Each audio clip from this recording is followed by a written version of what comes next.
Hola, ¿qué tal? Buenas noches. Bienvenidos al programa de este miércoles en el cual, rompiendo la tónica habitual, en vez de 3 invitados, vamos a tener a 2, con lo cual los contenidos van a ser más extensos, en este caso, si los individualizamos. Bueno, estamos en una jornada en la cual el presidente del Principado, Adrián Barbón, se abre a poner en marcha ayudas para la natalidad en Asturias en el año 2022, y es que nuestra región se está convirtiendo en un desierto demográfico. Cada vez nacen menos niños, cada vez las parejas se atreven menos a concebir, a tener descendencia, y mucho tiene que ver la mala situación económica. Será un tema que trataremos subyacentemente en nuestra primera entrevista, porque en la segunda hablaremos de historia muy lejana, más allá del Océano Atlántico, al otro lado del Océano Atlántico, pero que casi 200 años después, o 150 años después, tiene su repercusión en España en la actualidad. Cabecera y comenzamos.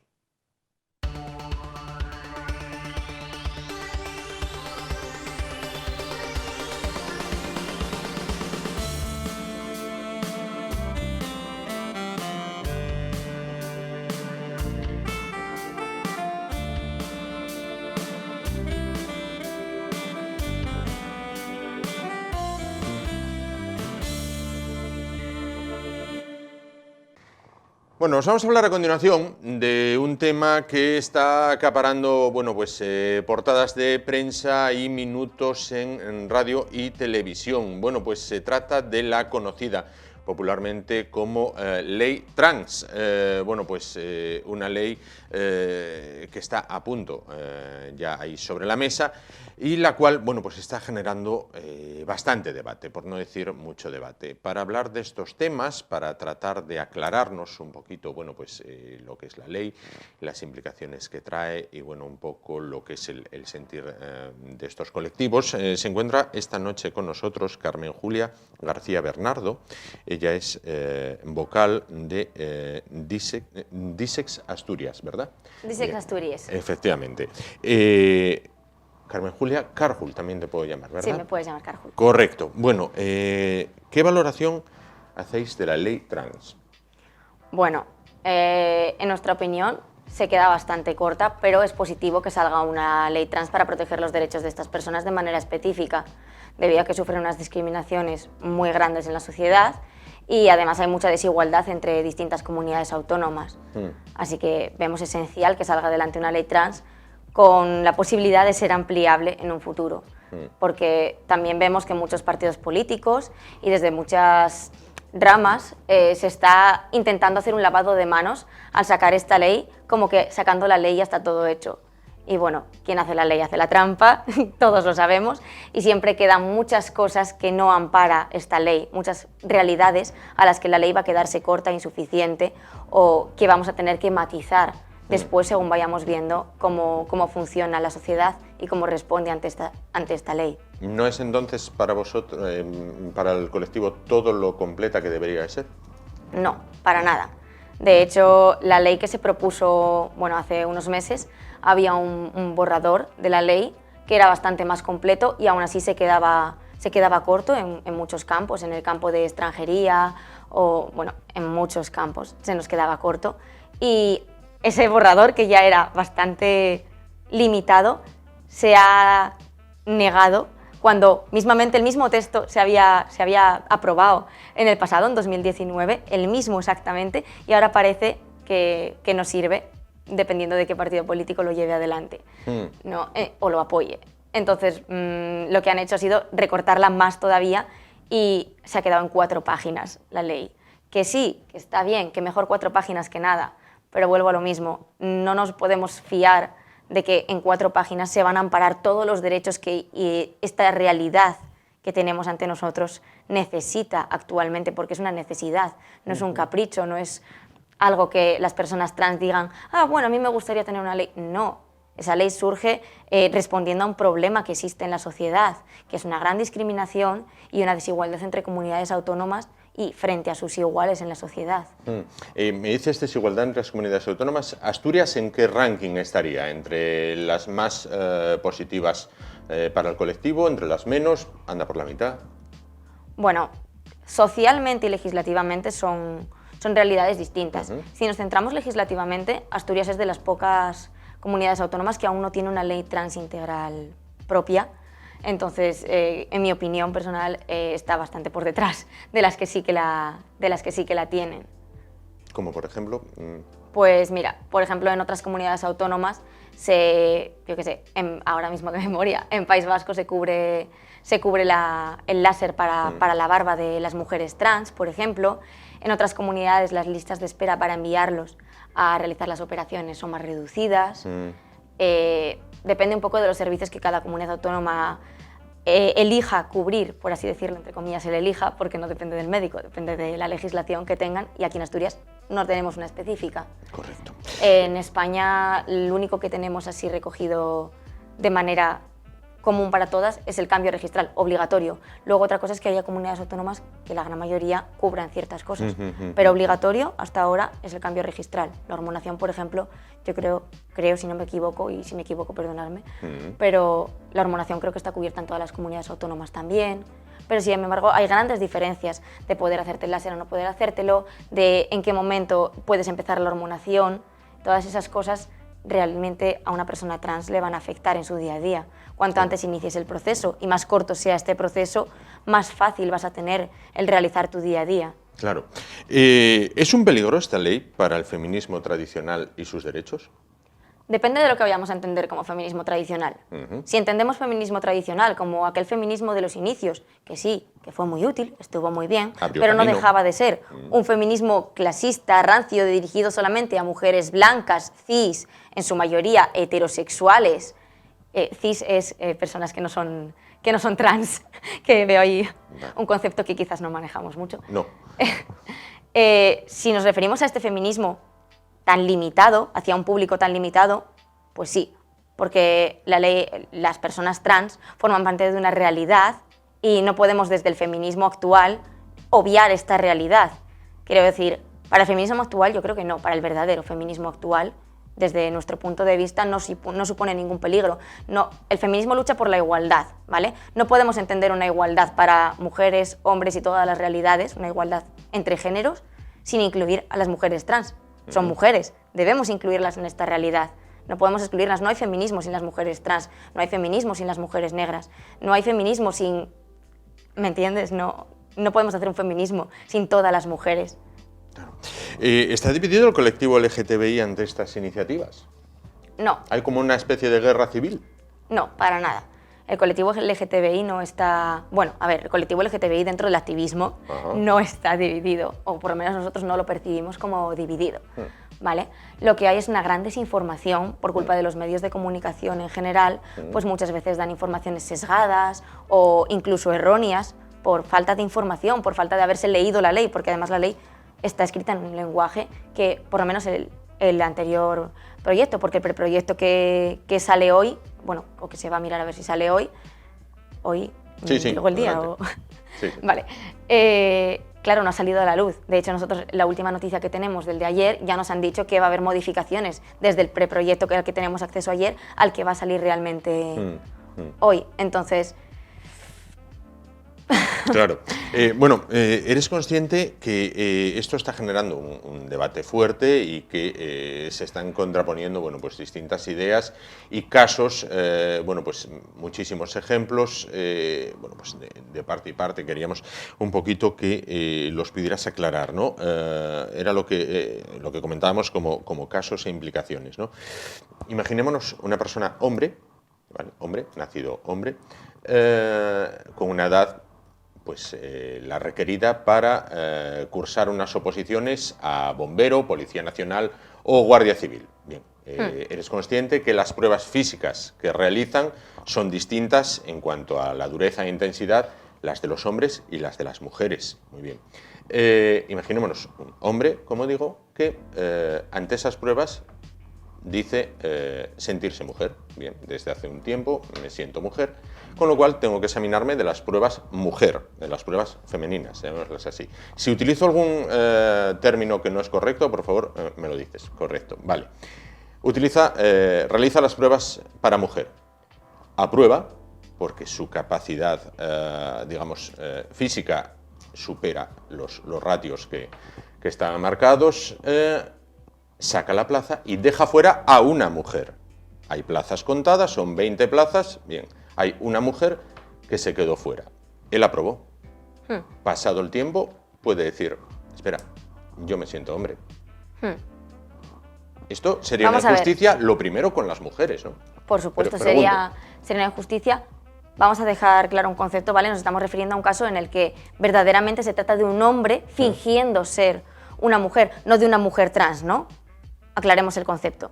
Es un hombre que dice ser una mujer sin ser realmente una mujer, porque si fuese una mujer trans no habría ningún tipo de problema y realmente esta persona no realizaría ese retroceso del que estamos hablando que realizaría posteriormente. Por tanto, sería un fraude, no sería una realidad que esta persona fuera una mujer. Estaría amparado legalmente. Estaría incurriendo en un delito de cambio de identidad, es un fraude, es falso. ¿O no? Incluso se le puede poner carga legal por ello, ¿vale? Pero dejando esto aparte... Puede ser verdad, puede sentirse mujer y después volver a sentirse hombre, ¿no? Bueno, ahí entramos dentro de un concepto de personas gender fluid, que aquí en España seguro que existen, no te voy a decir que no existan, pero normalmente no tenemos un... ¿Personas me dijiste, perdón? Gender fluid, de género fluido. Ajá. Nos viene desde Estados Unidos esa corriente y aquí en España, aunque estoy segura de que sí que existen, desde las asociaciones, por ejemplo, asturianas, no tenemos constancia de que nos hayan llegado y generalmente este tipo de realidades, de este tipo de identidades, no suelen realizar el cambio registral por el hecho de que saben que probablemente en el futuro cabe la posibilidad de tener que volver a realizar estos trámites. Estos trámites no son trámites sencillos, que se hagan de un día para otro, son trámites que llevan una cantidad de burocracia brutal, cantidad de burocracia que incluso a personas verdaderamente trans les echa para atrás, porque psicológicamente es un proceso muy duro, ya dejando aparte la burocracia que es, de verdad, brutal. Deberíamos de también intentar reducirla de alguna manera, pero es un proceso psicológico muy duro el de realizar el cambio registral y el cambio de género, ¿vale? Y además, estas personas en el mismo momento, ya antes de hacer el cambio, en el mismo momento que decidan hacer ese cambio, tanto personalmente como socialmente, van a sufrir una discriminación tan brutal que no les va a compensar realizar este cambio, ¿vale? Ya dejando aparte el tema de si están incurriendo en algún tipo de fraude, si están incurriendo en algún tipo de delito, si están realmente haciendo algo que sea ético, que por ejemplo, como tú me dices, de bombero, policía, generalmente son personas que se van a dedicar a servir a la sociedad, por lo tanto deberían de tener cierta ética, en teoría, ¿no? Ya dejando aparte todo eso, la cantidad de discriminación que van a sufrir es brutal. Si nos fijamos en las cifras de suicidio de personas trans y tengamos en cuenta que la mayoría de personas que se suicidan no dejan una nota explicando el motivo de su suicidio. Solamente estamos hablando de las cifras de las que tenemos constancia, es decir, aquellas que sabemos que el motivo del suicidio ha sido Perdón, que te interrumpa. Esto puede acabar con el deporte femenino. Imaginémonos, fútbol femenino, tenis. Si se da el caso... Para nada. ¿Por qué? Para nada. Simplemente por el mismo hecho por el que no ha acabado con el deporte femenino la actualidad de poder tener personas trans registradas como personas trans. Es decir, quizás deberíamos replantearnos cómo dividimos por géneros el deporte. Quizás es el replanteamiento que deberíamos de hacer, pero el incluir a las personas trans, que ya están incluidas dentro del deporte desde hace muchos años, no pocos, no va a cambiar el hecho de que puedan incluirse teniendo o no teniendo un periodo de espera de 2 años o más y teniendo o no teniendo que realizar una hormonación o ese cambio registral, que realmente es lo que va a influir en el cambio registral y en la evaluación psicológica, que se va a seguir ofreciendo, porque nosotros queremos que tengan esa opción, porque la mayoría de las personas trans van a optar por llevar un seguimiento psicológico, porque es un proceso muy duro, no es un proceso que te levantes un día y digas, me voy a hacer persona trans. Otro tema que está suscitando mucho debate es una persona de 16 años puede ir con la ley en la mano al registro y hacer una autodeterminación de sexo. De género, sí. ¿De género? Sí, podría perfectamente. ¿Con 16 años? Sí. Sin ninguna autorización. Si no me equivoco ahora mismo, sí, de todas formas eso está de forma muy clara nosotros somos voluntariado, no somos juristas, no sabemos hasta dónde podemos llegar dentro de nuestro tiempo libre, que también es limitado debido a nuestras edades. ¿Y nos hemos leído la ley? Sí. ¿Nos la conocemos palabra por palabra? Pues sinceramente yo no, pero creo recordar que sí, que puede. Tengamos en cuenta que la autopercepción, la identidad de género, ¿vale?, se establece entre los 2 y 3 años. Otra cosa es que muchas personas, por causas sociales, generalmente relacionadas con la socialización, con que los demás te perciban de un género, con el bombardeo continuo que hay para ser mujeres o hombres, recordemos que existen las personas no binarias, pero eso en la infancia no se nombra en ningún momento, no existe, ¿vale? Existe, pero no se nombra. Con todo este bombardeo que tenemos continuo para ser lo que se espera que seamos, es decir, lo que nos han percibido o decidido cuando han visto nuestros genitales, porque generalmente se limitan a mirar nuestros genitales, que vamos a ser en la vida, muchas personas, aunque sí que a los 2, 3 años, 4 años se autoperciban con una identidad de género, a lo largo de su vida niegan esa identidad hasta tiempo después. Hay gente que descubre que realmente es una mujer, por ejemplo, a los 40 años. Y lo descubren a esa edad, no porque antes no fueran una mujer, sino porque antes tenían esa barrera que hemos creado artificialmente en la sociedad para que se niegue a sí misma su identidad. O porque simplemente igual lo sabía, pero no era capaz de exteriorizarlo por la discriminación que sabemos que va a sufrir, por miedo a su familia, las repercusiones, a perder amistades, a perder un empleo. La tasa de empleo entre las personas trans es altísima, a todas las discriminaciones que probablemente la gente que tenga interés en el tema ya conoce, que sufren las personas trans. Por otra parte, leía el manifiesto de la manifestación, el manifiesto que tenéis de la manifestación del otro día en la plaza del Ayuntamiento de Oviedo. Déjame un segundo. Sí. Fue el que me trajo mi compañero cuando estuvo grabando las imágenes. ¿Qué tiene que ver ser anticapitalista con ser trans? Bueno, este no es nuestro manifiesto, empezando por ahí. Este es el de Libres y Combativas, que es un colectivo feminista, no LGTB. Sin más, no puedo comentarlo no porque valorarlo, pero nosotros no somos responsables de lo que se dice cuando dejamos el micro abierto, por supuesto. Correcto. Pero de todas ¿qué tiene formas, que ver ser anticapitalista con ser trans? Respondiendo a tu pregunta, nada. O sea, realmente el anticapitalismo, como todas las luchas son transversales, pues sí que tiene que ver con todo lo que rodea nuestras vidas. Pero ser trans es una identidad. Igual que yo puedo ser mujer y no ser feminista, porque por desgracia las hay, no es lo ideal, pero las hay. Muchas. Sí, por desgracia, es así. Igual que puedo ser mujer y no ser ¿Tú ahora feminista. mismo te percibes como mujer? Yo me percibo como mujer, sí, yo soy una mujer. Correcto. Sí. Seguimos. ¿Alguna otra duda? No. Pues me perdí. Sí, estábamos. ¿Qué tiene que ver ser anticapitalista con ser trans? Bueno, pues eso.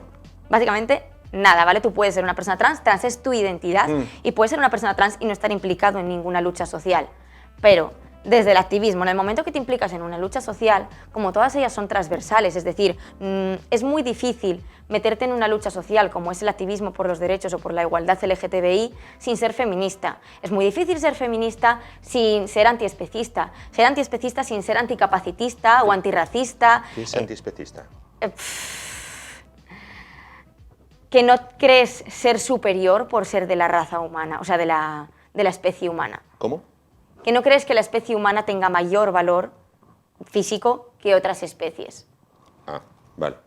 ¿Vale? Y anticapacitista es pues que no te crees que valgas más que una persona que tenga algún tipo de diversidad funcional neuronal o sensorial. Sí. Antirracista, bueno. Sí. Bien. Que es muy difícil luchar por una única causa porque todas están interconectadas. ¿Vale? Y en el momento que hablamos de capitalismo, el capitalismo se dedica a controlar nuestras vidas de todas las maneras posibles, aunque no lo percibamos. ¿Vale? Tú puedes ignorar esa realidad, pero esa realidad no desaparece porque la ignoremos. Igual que el machismo no va a desaparecer porque lo ignoremos, igual que el racismo no va a desaparecer porque lo ignoremos. Por supuesto. Entonces el capitalismo controla los cuerpos, ¿vale? Controla los cuerpos empezando por las plantas, los animales, todo lo lleva al campo económico y los cuerpos de las personas también. Nos controla hasta el punto de controlar cómo nos relacionamos. Si nos damos cuenta, el matrimonio igualitario se aprobó en un momento en el que al Estado le convenía económicamente también que se aprobase este matrimonio. Las adopciones homosexuales, lo mismo. Al final, el capitalismo nos está afectando a la lucha. Por tanto, en el momento que nos ponemos a luchar por una causa social, vamos a acabar luchando por otras. También te voy a decir, desde el punto de vista como activista, el ideal sería luchar por todas a la vez. pero es no imposible. Físicamente, teóricamente, ¿es posible luchar por todas las causas sociales? Sí. Físicamente es inabarcable. No puedes lucharlas todas. Tú, lógicamente, has leído, te has informado sobre el tema porque llevas muchos años implicada en el movimiento. 11 años, que ahí es Desde nada. Desde los 14. Desde los 14, ahí es nada. Para una persona, bueno, pues homosexual, en este caso, tú has leído bastante sobre este tema, me consta. Sí. ¿Dónde tendría un futuro mejor? ¿En un país capitalista o en un país comunista? Nos vamos a la utopía, ¿vale? Nos vamos a la historia y a la realidad. Si nos vamos a la historia, en un país capitalista. Si nos vamos a la utopía, y ahí ya entro dentro de convicciones personales, ya que Disex no entra en política, Disex como asociación somos apolíticos, ¿vale? No nos identificamos con ninguna rama política y tenemos de todo dentro de nuestra asociación. Además que somos muy diversas. Correcto. Digo diversas utilizando el femenino genérico, ¿vale? Sí. No es que todos seamos chicas. Dentro de la historia, en uno capitalista, pero dentro de la utopía, en mi opinión personal, en uno comunista desde el punto de vista comunista entendido como comunidad. ¿Y dentro de la realidad? Dentro de la realidad, como te digo, si nos centramos en la realidad, en la historia, en el hoy por hoy, no hay ningún país comunista que nos pueda ofrecer lo que nos ofrecen los países capitalistas, ya que en general los capitalistas estamos, por desgracia, más avanzados en derechos. Para bien. Sí. Claro. Para bien, más avanzados en derechos. Lo ideal sería, digo por desgracia porque lo ideal sería que todo el planeta, todo el mundo, tuviéramos los mismos derechos que fueran los máximos posibles, ¿no? Los máximos derechos y libertades. ¿En qué se vulneran a día de hoy los derechos de los colectivos en España? Pues mira, sí. Podemos ir de menos a más, sí. Pero prácticamente tocamos todos los campos y segurísimo que se me olvidan campos por tocar. Desde con micromachismos y microagresiones, pues, por ejemplo, vas por la calle con tu pareja y yo lo que voy a hablar lo hablo desde la experiencia, pero soy consciente de que esto sucede en todas partes de España y probablemente en todas partes del mundo por muy avanzadas que estén. Vas por la calle de la mano con tu pareja, miradas, insultos, gritos. Asturias, no te estoy hablando de otra comunidad autónoma. Sí. Sales de fiesta, empiezas a besarte con tu pareja en una discoteca, como hacen todas las personas generalmente jóvenes de hoy en día. Sí. Aplausos en la cara, tocamientos, empujones, son realidades que seguimos viviendo. Por mucho que la legislación nos ampare, por mucho que tengamos la ley de delitos de odio, por mucho que busquemos una igualdad sobre el papel, la igualdad real aún no ha llegado. Eso ya nos vamos a las agresiones pequeñas. Sí. Luego tenemos agresiones que nos siguen llegando, todos los años nos llegan varias, bastantes, más de las esperables, la verdad, que pensamos que estos últimos años han subido bastante la cantidad de agresiones. No denunciadas, sino realizadas, lo cual nos preocupa mucho desde los colectivos LGTBI. Físicas, agresiones físicas, por ejemplo, a personas trans, a parejas homosexuales, de palizas, de pues, un chico que pierde un ojo, sí. Personas que les han roto la mandíbula, palizas a parejas que les han dejado en la calle tirados sangrando, comas. Nos hemos encontrado agresiones muy fuertes sí. que no han llegado a los medios, muchas de ellas, otras sí, y que son brutales, que ya pensamos que decimos, pues como decíamos en el manifiesto de ayer, no, es que eso en España ya no pasa, perdona, que nos lo vengan a contar a los colectivos que trabajamos con ellos día a día. Tenemos casos de personas a las que les están, hoy por hoy, esta misma semana, echando de sus casas sus familiares porque no quieren que sean personas trans y les echan de casa con 21, 22 años, que son muy jóvenes todavía para poder hacer la vida por sí mismos, sobre todo tal y como está el empleo joven hoy y más aún para las personas trans. Entonces, sí que sigue habiendo muchas dificultades. Luego, en el ámbito educativo, por ejemplo, el bullying escolar, bueno, tenéis ahí las estadísticas, tanto de FELGTB, que sería el organismo estatal, como de ILGA, que es el europeo. Las estadísticas de bullying hacia las personas LGTB también son altísimas, llegando al 60%, es decir, más de la mitad hemos sufrido bullying escolar grave, de agresiones físicas. Ya no te digo... ¿Tú lo sufriste en...? Yo sufrí bullying escolar, sí, cuando estaba en el instituto. ¿En qué términos? Pues mira... Si quieres hablar de ello, no... A ver, voy a ser genérica porque yo ya he contado mi historia muchas veces y no soy la protagonista aquí. Pero bueno. Yo estoy por mi asociación. Pero yo sufrí bullying escolar, principalmente oral y un acoso brutal hacia mí, quien era mi pareja de aquel entonces, que no voy a nombrar por su privacidad. ¿vale? Pero llegando a escondernos la mochila, robarnos los apuntes antes del examen y decirnos, búscalos por el instituto, ponernos tajalápiz en la capucha y obligarnos a ponérnoslas, decirnos que nos suicidáramos. Un bullying escolar bastante potente. Yo viví en Asturias. Sí. No está pasando en Madrid, no está pasando en Barcelona, está pasando aquí, en el Principado. No se ve, es invisible. ¿Por qué? Porque la mayoría de las veces las víctimas, yo la verdad es que tengo una personalidad bastante fuerte.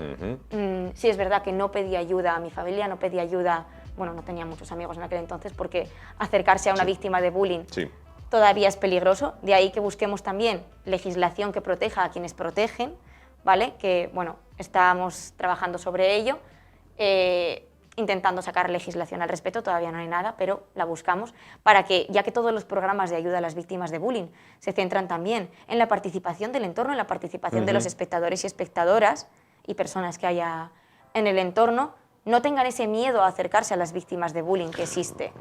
Pero sí, sigue habiendo muchísima discriminación. En el campo laboral también, por ejemplo, las personas trans tienen una tasa de exclusión enorme. Las personas homosexuales menos, pero también siguen sufriendo bastantes violencias. Y bueno, no voy a seguir porque... ¿Cuál es la situación de los países de nuestro entorno?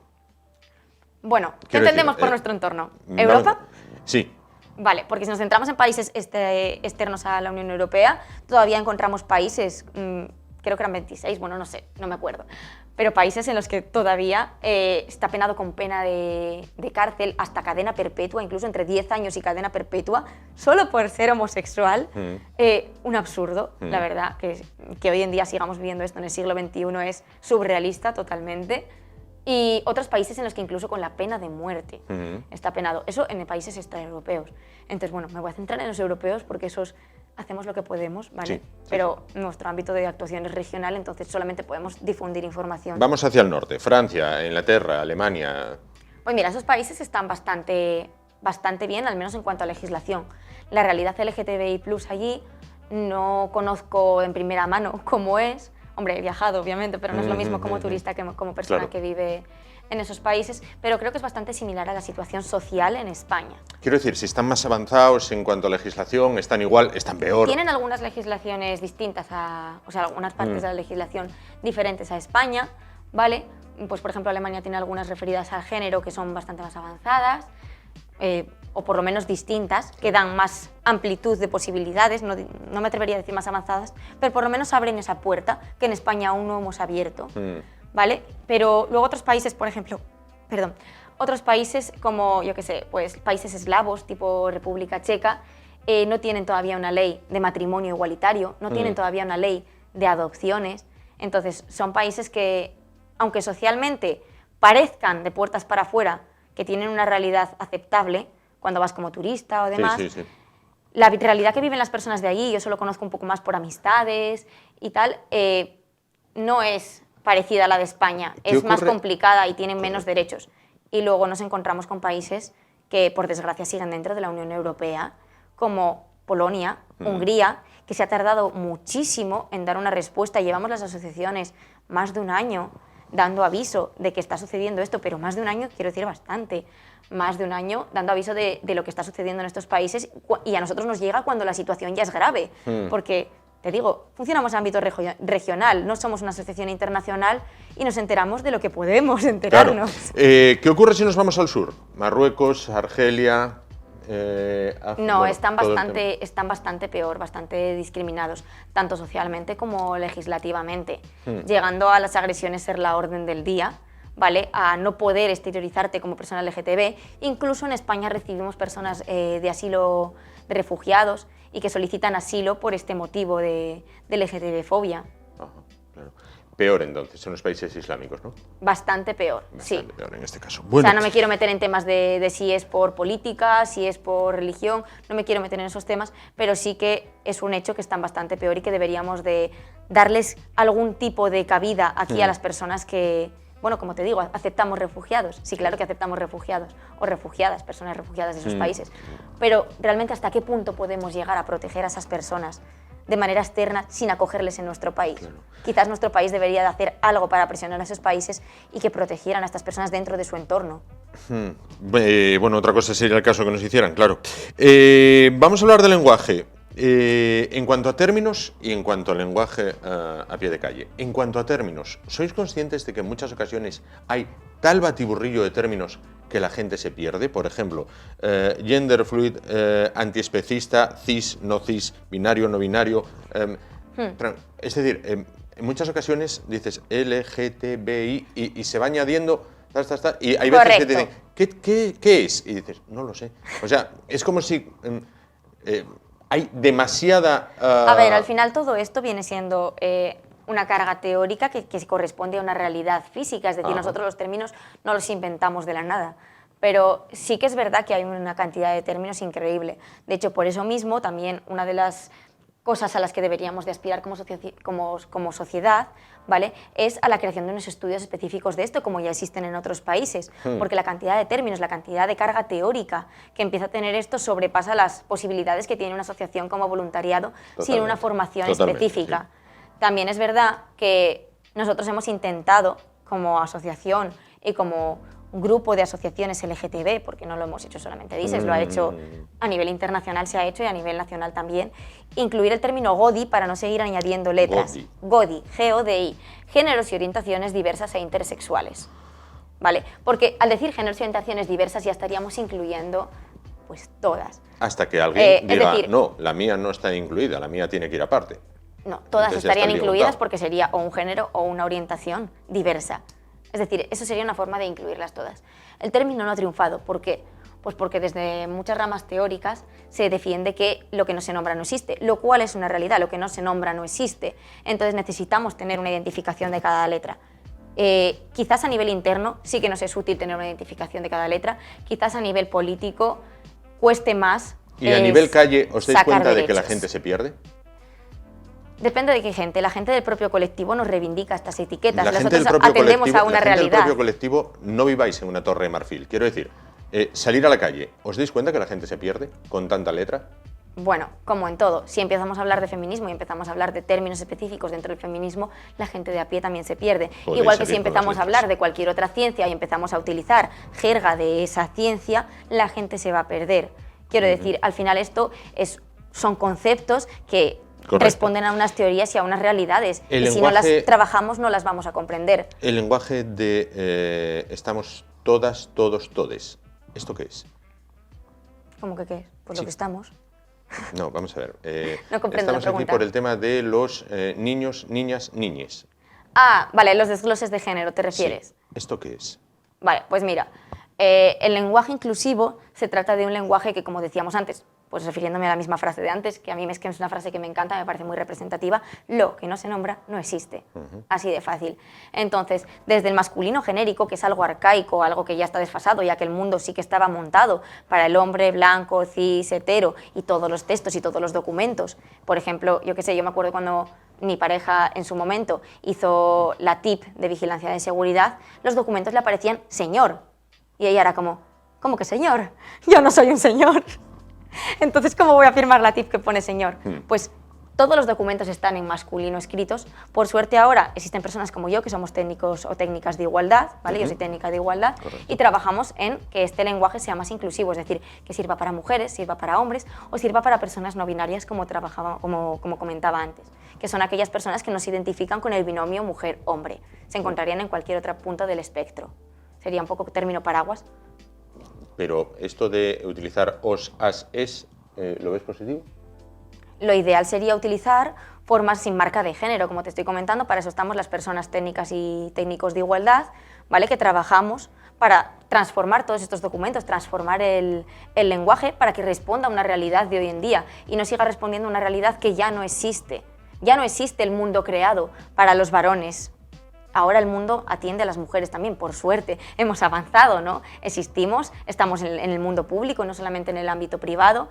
Entonces, pues debe también representársenos a las mujeres en la sociedad. E igual que las mujeres, si hacemos sin marca de género, vamos a estar también incluyendo a las personas no binarias. Es decir, el término de la E, como tú comentas, sería incorrecto si nos referimos a la RAE, pero la misión de la RAE no es decir que es correcto y que es incorrecto. La misión de la RAE, y si nos vamos al origen de la RAE, precisamente tú lo puede consultar cualquier persona, es reflejar la realidad. Y la realidad es que ahora no existe solamente el masculino y el femenino, también existe personas que no se identifican con una marca de género con una marca de género masculina o femenina, sino que se identifican como personas no binarias y que prefieren utilizar un lenguaje neutro. De ahí que haya surgido la E. El ideal, crear frases sin marca de género. Por ejemplo, el alumnado. Con el alumnado no estás diciendo ni las alumnas, ni los alumnos, ni tampoco les alumnes, para no molestar a nadie, ¿vale? Lo ideal sería tender a hacer frases de ese tipo. ¿Qué pasa? Que es muy difícil, incluso a mí, que estoy familiarizada con el lenguaje, me cuesta. Sí que es verdad que cuando llevas, por ejemplo, 20 minutos, media hora hablando con una persona que utiliza el neutro como pronombre, ¿vale? Utilizan they, them en inglés, sí te sale mucho más natural. Cuando ya llevas 20 minutos, media hora hablando, te sale la E sola. ¿Por qué? Porque el crear estructuras que sean gramaticalmente correctas y que no den una marca de género, no den lugar a ninguna marca de género, no estamos acostumbrados a ello. Sería crear un lenguaje muy formal a la hora de hablar. Por eso se incluye la E en nuestro manifiesto. Por ejemplo, creo que hay una palabra que utilizamos con E porque nos costaba mucho encontrar una expresión y la verdad no teníamos más tiempo. Como digo, somos voluntariado. Hacemos lo que podemos en nuestro tiempo libre. Claro. Pues Carmen Julia García Bernardo, gracias por estar esta noche con nosotros, por tratar de aclararnos todos estos términos en los que hay todavía mucha pedagogía que hacer. Nada, gracias por darnos cabida en este espacio. Gracias, es tu casa. Pues nos vamos rápidamente a publicidad. En un momento volvemos para cambiar totalmente de asunto. Vamos a hablar de historia que tiene que ver con la literatura de un momento histórico ocurrido al otro lado del Océano Atlántico, pero que van a ver que, bueno, pues años más tarde tiene incluso paralelismos con la situación que se vive en España. Hasta ahora.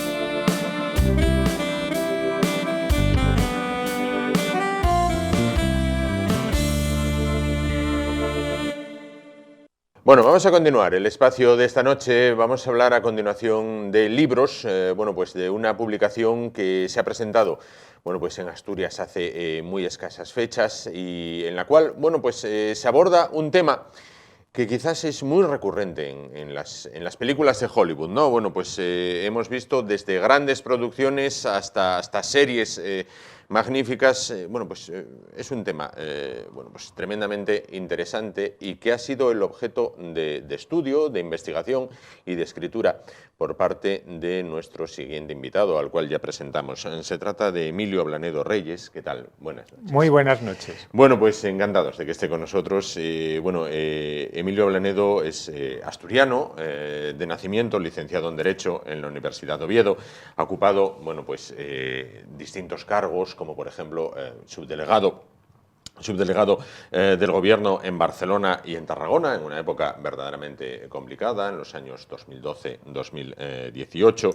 Bueno, es miembro del Colegio de Abogados de Oviedo, no en este caso, sino de la Real Academia de Jurisprudencia Asturiana, y escritor, porque es autor del libro que lleva por título Confederación, los Estados del Sur y la Guerra Civil Norteamericana. Decía yo que es un tema recurrente en las películas, en las series, pero lo primero que cabe preguntar es ¿por qué usted decidió abordar este tema? Bueno, por dos razones fundamentales. La primera, como usted bien acaba de señalar, porque es un tema que ha aparecido siempre en las películas y a mí ya desde pequeño me ha fascinado por la imagen que se ha dado de los confederados en películas como Misión de Audaces, donde se ofrecía una imagen de los confederados como una mezcla de señores muy elegantes y muy educados y al mismo tiempo de unos tipos intrépidos, unos tipos desarrapados que avanzaban contra el enemigo sin temor alguno. O la imagen que nos ha dado, por ejemplo, de la Confederación, Lo que el viento se llevó, que reflejó pues un mundo idealizado y un mundo que terminó de una manera apocalíptica. Entonces, esto siempre despertó en mí un gran interés ya desde pequeño y me di cuenta de que no había prácticamente nada escrito en español sobre esta materia. Sí que indudablemente existen toneladas de libros en inglés. En español existen unos pocos libros sobre la guerra civil, pero lo que tiene que ver con la Confederación, con el Viejo Sur, con este mundo que también refleja lo que el viento se llevó, no existe nada. Claro. Y es por esto que yo decidí escribir el libro que a mí me gustaría haber leído. Claro. Las películas, las series, las novelas han idealizado tanto al sur como modo de vida, bueno, como también el papel de los Estados Confederados en la guerra. Digo por ambas partes. Por una parte, bueno, pues parece que en todas las novelas y series, bueno, pues aparecen los protagonistas de una plantación que tienen esclavos pero se portan bien con los esclavos, o sea, son buenos con sus esclavos. El malo es otro que vive más allá, que es completamente secundario y que además es muy malo, pero los protagonistas siempre se portan bien con sus esclavos. Era un régimen esclavista, llamémoslo así. Bien, y luego en la guerra pues son lo que usted decía, súper audaces, geniales, bueno, tremendo, pero claro, ante la marea azul que les llega a Avenida del Norte, pues pierden, ¿no? ¿Esto se ha idealizado así? Se ha idealizado totalmente porque paradójicamente fueron los perdedores los que escribieron la historia. Sí. Después de acabar la guerra fueron los sureños, a través de una sociedad histórica Sí. que constituyeron, los que se esforzaron en dar su versión de los hechos. Y esta versión fue aceptada posteriormente por el norte y pasó a películas tan importantes como Lo que el viento se llevó, y basada en la novela de Margaret Mitchell, que difundieron este mito de la causa perdida por todo el mundo. Y hoy en día, en las diferentes presentaciones y promociones que estoy haciendo del libro, me encuentro con algunas personas que incluso se ofenden conmigo, ¿no? y me recriminan, ¿no?, que yo ataque a este mito, que ni mucho menos es la intención del libro atacar este mito, es simplemente describirlo como tal mito, pero también puntualizarlo y señalar qué es lo que hay de cierto o no hay de cierto en este mundo idealizado que nos ha transmitido pues Escarlata O'Hara y el resto de personajes de Lo que el viento se llevó. Claro. Yendo un poco más a lo que es ya el desarrollo del libro, ¿el sur tenía alguna oportunidad de ganar la guerra o en el momento en el que la misma se alargase era imposible que la ganara? Uno de los puntos fundamentales del mito de la causa perdida es que esta era una guerra perdida de antemano. Y esto en la película Lo que el viento se llevó también, en las primeras escenas, queda de manifiesto. Nada más lejos de la realidad. Los sureños estaban convencidos de que iban a ganar esa guerra. Y no solo los sureños. Por ejemplo, los británicos en 1862 se plantearon reconocer a la Confederación porque pensaban que su triunfo militar estaría cercano. E incluso el propio Abraham Lincoln, en una fecha tan tardía como mayo de 1864, estaba convencido de que iba a perder las elecciones presidenciales del mes de noviembre. Y si Abraham Lincoln perdía las elecciones presidenciales y ganaban los demócratas, probablemente los demócratas hubieran llegado a una paz negociada con el sur. Por lo tanto, pudieron perfectamente haber ganado la guerra, porque a pesar de ser más débiles, su objetivo era resistir al norte, hacer pagar al norte un precio demasiado caro por su victoria. Los objetivos eran diferentes. Mientras que el norte tenía que conquistar al sur completamente, ocupar todo su territorio, destruir sus ejércitos, al sur le bastaba con resistir, con aguantar. Lo mismo que sus padres y abuelos habían hecho contra los británicos en la guerra de independencia de las 13 colonias, o lo mismo que hicieron los vietnamitas contra los Estados Unidos, o los afganos contra los soviéticos, ¿no?, en los años 80. Este era el objetivo fundamental que tenían los sureños y perfectamente pudieron haberlo conseguido. No planteando una campaña rápida, es decir, yo tengo leído, si no lograban una victoria de manera rápida, ya iba a ser imposible. Si iban al intercambio de golpes, si iban al desgaste, iban a perder. Sí, hay distintas teorías sobre esto. El principal objetivo que persiguió el general Lee, sobre el que estoy escribiendo también ahora mismo una biografía, era conseguir una victoria rápida y fulgurante, muy concluyente, sobre los ejércitos del norte. Sin embargo, hay teóricos militares que también opinan que la mejor estrategia que podría haber seguido el sur era una estrategia de tipo fabiano, es decir, de ir desgastando poco a poco a los ejércitos yanquis, de la misma manera que había hecho George Washington contra los británicos en la Guerra de la Independencia. Correcto. Voy a decirle una frase que, claro, usted la sabe más de memoria que yo, que dice, los yanquis tienen fábricas donde fabrican cañones y tienen una escuadra que nos bloqueará y nos matará por hambre. Esta frase, como bien sabe, la dice el capitán Balder en Lo que el viento se llevó ante un hemiciclo de caballeros del sur. Nadie le hace en caso, bueno, ¿qué importancia puede tener los cañones para un caballero? Y él le responde, me parece que van a tener mucha importancia para muchos caballeros.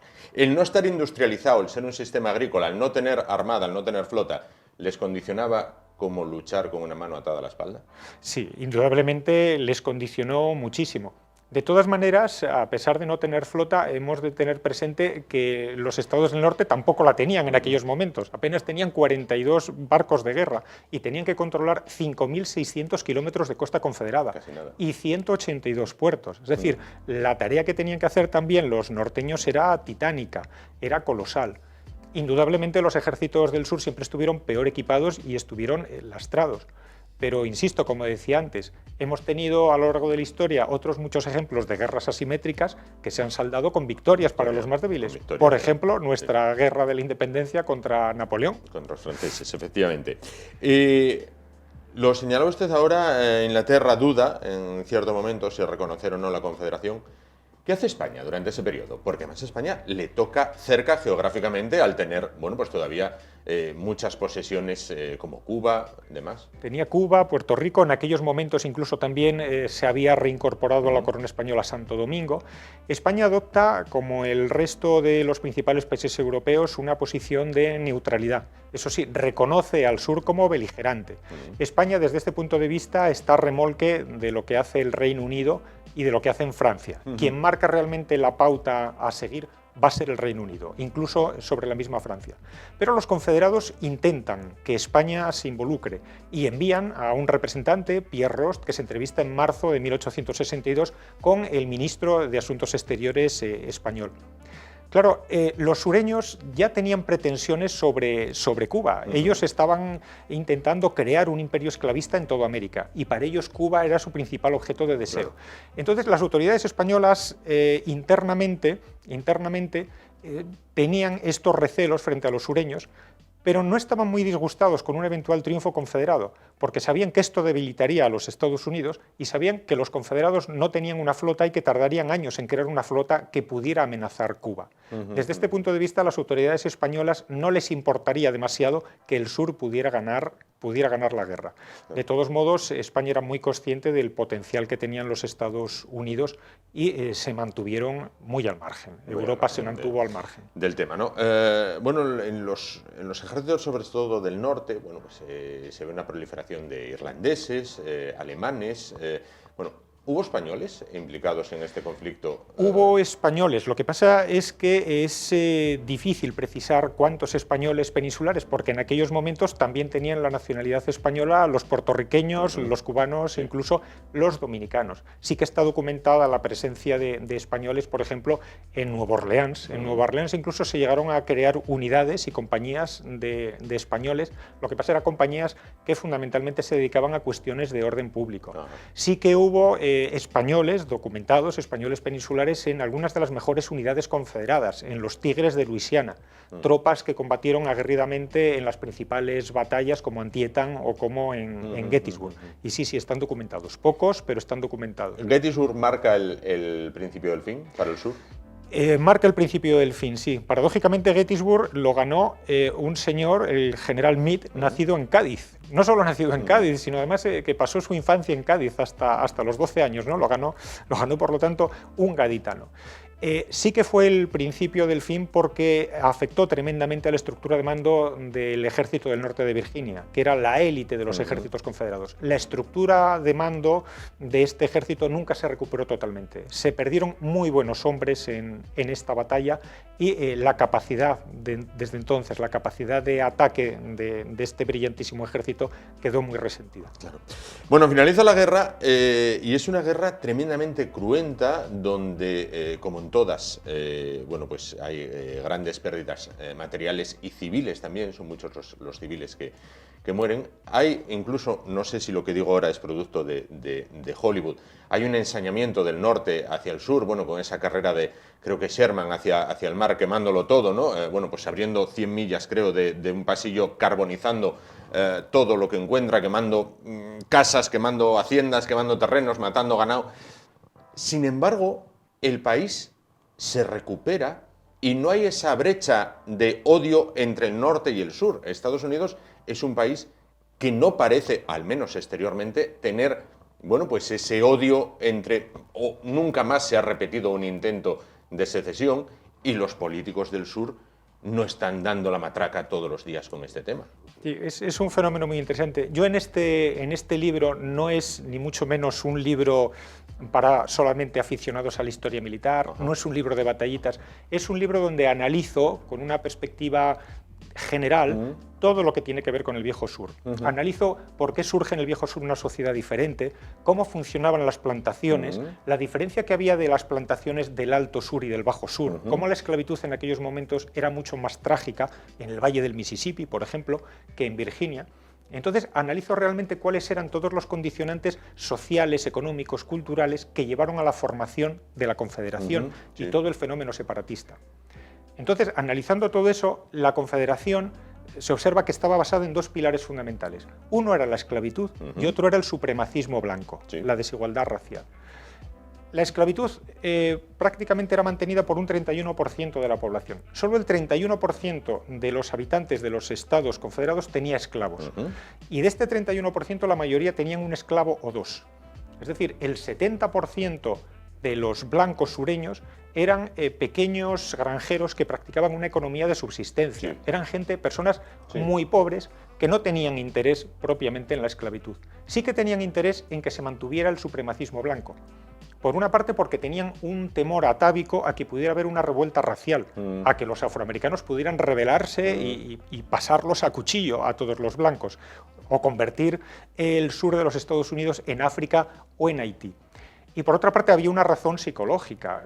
Si una persona es muy pobre, pero ve que hay otros por debajo de él en la escala social, esto indudablemente tiene no se siente tan mal. No Sí. se siente tan mal, tiene un efecto psicológico profundo. Entonces sí es cierto que con el fin de la guerra se acabó con el primero de los pilares, se acabó con la esclavitud. Pero sin embargo el supremacismo blanco pervivió un siglo, continuó hasta los años 60 del siglo XX.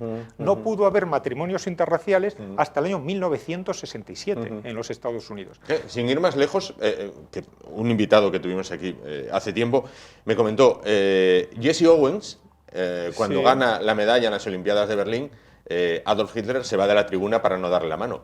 Pero cuando el equipo norteamericano volvió a Estados Unidos, Franklin Roosevelt no recibió a Jesse Owens, no quiso hacerse la foto con él. Efectivamente. Entonces, es paradójico también. Sí, sí, ¿Vale? sí. El gran racista se fue de la tribuna para no darle la mano, pero el presidente norteamericano no quiso recibirlo en su despacho. Efectivamente, y por ejemplo en los juicios de Nuremberg la defensa del mariscal Goering en alguna ocasión hizo referencia a decir, oiga, ustedes critican las leyes discriminatorias con los judíos, pero están basadas en sus leyes también leyes raciales, ¿no? En los Estados Unidos. Realmente era una situación compleja. Emilio, quiero preguntarle una cosa. Vamos a ver, usted ha sido subdelegado del gobierno en Barcelona y en Tarragona, en una época convulsa, en la época del proceso, del cual bueno, pues todavía nos quedan por vivir muchos capítulos. Ahí hay un clima también de secesión, de algún modo, como el que se vivió en Estados Unidos en aquella época. Quiero decir, esperemos que no lleguemos a un fuerte Santer, pero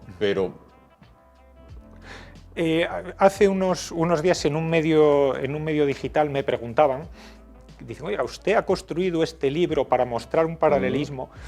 Yo no, yo realmente me he limitado a centrarme en la época que estoy analizando. Eso sí, he titulado dos capítulos, uno ocupando el territorio y otro capítulo construyendo estructuras de Estado.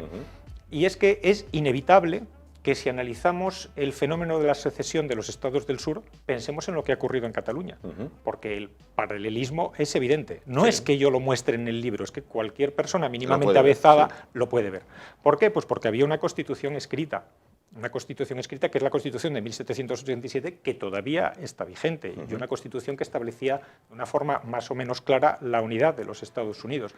Había una teorización del derecho a decidir. Había un gran jurista que se llamaba John Calhoun que afirmó el derecho a decidir, el derecho a la autodeterminación de los estados del sur. Hubo un órdago independentista que se ofreció a la población a través de una propaganda incesante por parte de los más fanatizados que aprovecharon la galvanización que se produjo en la opinión pública con un momento muy concreto y determinado, que fue el triunfo de Lincoln en las elecciones presidenciales de noviembre de 1860. A partir del momento en que Lincoln gana las elecciones, los más fanatizados de los separatistas comienzan una propaganda muy agresiva diciendo que realmente Lincoln iba a liberar a los negros, que realmente iba a haber una matanza racial, es decir, exacerbaron los temores más atávicos de la sociedad blanca sureña. Eso podría darse aquí si dentro de 2 años el Partido Popular, en combinación con Vox, alcanzara la Moncloa. De eso se está hablando. Hace poco, precisamente, en uno de estos días, uno de mis grandes amigos, que es Rafael Arenas, que es un catedrático que está en Cataluña y que fue presidente de Sociedad Civil Catalana, en su magnífico blog escribió un artículo hablando de esto precisamente e invocaba también mi libro, Confederación, invocaba algún párrafo concreto, porque en el momento en que estos separatistas se deciden a intentar que la gente no se calme, sino que rápidamente apostar por la secesión, el presidente que hay entonces, James Buchanan, hace uno de los mayores ejercicios de tancredismo político de la historia, porque se limita a decirle a los separatistas que lo que están haciendo es ilegal, pero no hace nada por impedirlo, que ocupen el territorio, que controlen las fronteras, que creen un gobierno, que creen un Estado. Y cuando en marzo Lincoln llega a la Casa Blanca, se encuentra con que han creado un país dentro de los Estados Unidos, al que tiene que hacer frente, ¿no? Y luego, además, los sureños habían creado una confederación con los 7 estados donde había más esclavitud, los 7 estados del profundo sur. Sí. Y luego lo que hicieron fue atacar Fort Sumter y provocar que los estados del Alto Sur más moderados se les incorporaran. ¿Por qué? Porque los sometieron a una dinámica, a una elección binaria perversa. Pero tenéis que luchar o con unos o con otros. Correcto. Vamos a ver, los tiempos han cambiado y para llegar a una guerra, pues lógicamente, afortunadamente, se dan muchísimos más pasos. Antes, digamos, era mucho más fácil decir, bueno, muy bien, pues ahora vamos a la guerra. No. Pero usted, que ocupó ese cargo en Cataluña, ¿hay una posible vuelta atrás? Quiero decir, cuando uno es pesimista, y esto es mi opinión personal, cuando uno es pesimista dice, esto no tiene arreglo. Cuando tratas de ser un poco optimista, dices, bueno, peor se estaba en el País Vasco porque moría gente todas las semanas asesinada por una banda de criminales que era ETA, y a día de hoy, bueno, pues aquí en Cataluña no hay muertos. Bien, ¿es posible una, bueno, pues vuelta a lo que es una paz social? No lo sé. No sé si también, los que vivimos fuera de Cataluña hay una realidad de Twitter y otra realidad que se ve en la calle. Quizás nosotros vemos la de Twitter. Yo, por ejemplo, he estado de vacaciones en Cataluña y no tuve problemas ni con el idioma. Entraba en una tienda, me decían, hola, bon día, me decían. Yo decía, buenos días, y a partir de ese momento el que me atendía cambiaba y hablaba en español. Nunca tuve ningún problema se dan casos, ¿no? Pero ¿es posible todavía un...? Yo he vivido 17 años, casi 17 años en Cataluña. Yo tengo el nivel C de catalán, mi hijo es catalán. La semana pasada estuvimos presentando el libro en Barcelona y estuve pasándolo fantásticamente bien con mis amigos, algunos de los cuales son independentistas ya desde hace muchos años. Y en Cataluña uno puede vivir muy bien, salvo que se empiece a meter en política. O salvo que discrepe con el pensamiento nacionalista. Correcto. Y entonces empieza a tener problemas, pero empieza a tener problemas no solamente con la administración de la Generalitat, empieza a tener problemas a lo mejor en su trabajo, empieza a tener problemas si tiene un negocio porque se puede encontrar con un boicot. Entonces, mientras uno no discrepe del marco mental nacionalista, todo funciona bien. Hemos llegado a esta situación después de 40 años de cesiones al nacionalismo, después de 40 años de claudicaciones prácticas e ideológicas ante la ideología nacionalista. Desgraciadamente el nacionalismo, la ideología nacionalista en España tiene una pátina de progresismo y una pátina de superioridad moral que no la tiene en ningún otro país del mundo, porque realmente el nacionalismo per se es una ideología reaccionaria y profundamente insolidaria, cuando no racista. Estos mismos rasgos ideológicos los tiene el nacionalismo catalán. El nacionalismo catalán, a poco que uno profundice, no solo en sus orígenes, sino a poco que uno hable con los más conspicuos nacionalistas, se da cuenta que son profundamente racistas. El problema en España es que hay amplios sectores de la izquierda que están avalando esta ideología, que están dándole superioridad moral a esta ideología que, como digo, es una ideología que defienden los sectores económicamente más pudientes en Cataluña, que defienden las 500 familias que siempre han gobernado y han controlado Cataluña, también durante el franquismo, y que realmente están enarbolando una superioridad moral respecto a la mitad de Cataluña no independentista y al resto de España, que es inasumible.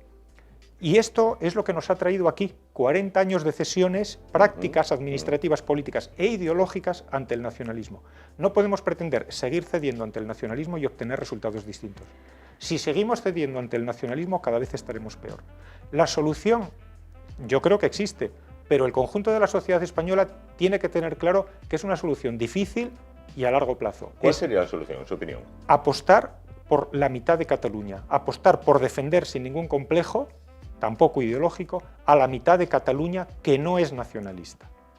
Defenderlos, apostar por ellos, defender sus derechos, porque aquí estamos hablando de una cosa muy importante, estamos hablando de los derechos de las personas. Cuando en Cataluña a una persona se le vulneran sus derechos lingüísticos, que esto se produce todos los días, está muy bien si entrar en una tienda y que a uno le cambien el idioma, pero cuando uno a lo mejor reclama su derecho a que su hijo sea educado también en castellano y este derecho se le niega, se está vulnerando un derecho reconocido por las Naciones Unidas. Cuando a alguien se le multa por rotular su tienda en castellano, también se están vulnerando sus derechos. Cuando a alguien no se le atiende en español en alguna administración pública en Cataluña, también se están vulnerando sus derechos. Cuando alguien, por ejemplo, está en el Colegio de Abogados de Barcelona, como ha ocurrido, o en la universidad, y la propia institución a la que pertenece sacan manifiestos independentistas, cuando deberían ser neutrales, también se está atentando a sus derechos. Cuando los constitucionalistas se manifiestan y son agredidos sistemáticamente sin que los Mossos d'Esquadra reaccionen adecuadamente, también se están vulnerando sus derechos civiles. Yo personalmente, con mi hijo, a raíz del 1 de octubre, he tenido que soportar que en su colegio a niños de 12 años se les aleccionara ideológicamente, con vídeos elaborados en TV3. Y uno se encuentra inerme ante esto. Yo, como subdelegado del Gobierno en Barcelona, tenía el control de la alta inspección educativa del Estado, pero no teníamos competencia ni capacidad ni siquiera para entrar en un instituto. Estas competencias de facto las está ejercitando la Generalitat. Yo que tuve este problema con mi hijo y era no un ciudadano de a pie, era el subdelegado del Gobierno en Barcelona, estaba inerme ante esta situación. Yo fui a ver al director del colegio, se portó razonablemente conmigo, no estuvo de acuerdo con lo que había hecho esa profesora, pero si este director, en vez de decirme esto, me echa con cajas destempladas de su despacho, mis derechos se ven vulnerados y no puedo hacer nada para impedirlo. Y esto es la realidad de lo que ocurre en Cataluña. Todo va muy bien, salvo que uno discrepe, salvo que uno se mete en política. Entonces ahí empiezan a complicarse las cosas. Estoy completamente de acuerdo con lo que me dice. Emilio, para finalizar, en el sur, en el actual sur de los Estados Unidos, es muy común ver la bandera de la Confederación en muchos hogares, en muchos edificios. Sin embargo, no queman la de las barras y estrellas. En Cataluña es muy común ver la bandera catalana, incluso la estelada, pero sí queman la bandera española. ¿Cuál es la diferencia entre ambos? O también, ¿pasaría la solución de Cataluña en primera instancia, sí o sí, por recuperar la competencia educativa? Yo creo que recuperar la competencia educativa, yo creo que sería un paso muy importante. Muy importante, al menos recuperar el control de la alta inspección de educación.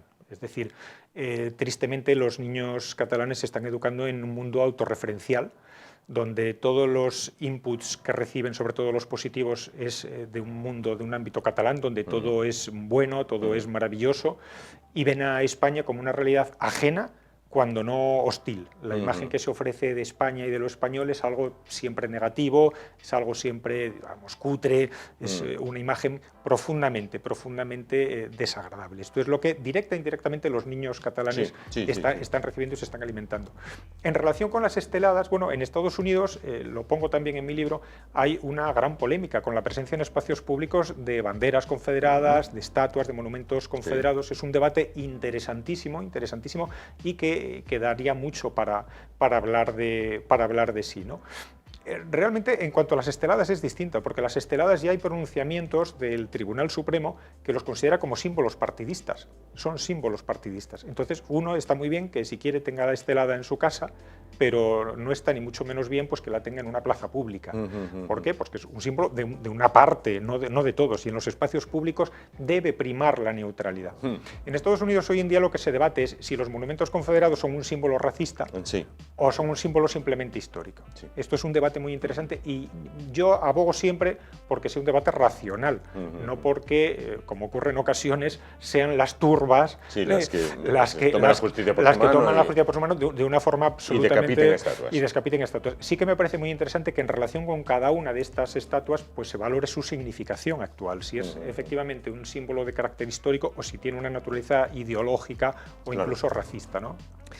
Pues Emilio Blanedo, me ha encantado hablar con usted y con ganas de leer el libro Confederación. Hemos hablado acerca de ese libro que, bueno, pues trata sobre la guerra civil norteamericana, o sobre la guerra civil norteamericana, y hemos hablado, aunque brevemente, me gustaría hablar mucho más de la situación en Cataluña. Esto de sacar a los presos del indulto de los presos del procés, ¿ayuda? ¿Fastidia? Porque ahora hasta los curas están de acuerdo.